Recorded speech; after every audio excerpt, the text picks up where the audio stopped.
電子レンジにあるミホイルを入れるとバチバチと火花が出ますよ。あれは電磁波が金属に反射し、電流が一点に集中して放電するからなんです。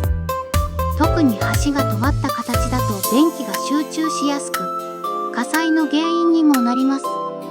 ただし、最近では一部の食品で特殊加工されたアルミ容器が使えるものもあります。つまり、原則は NG だけど専用設計なら OK。知らないと危ない豆知識です。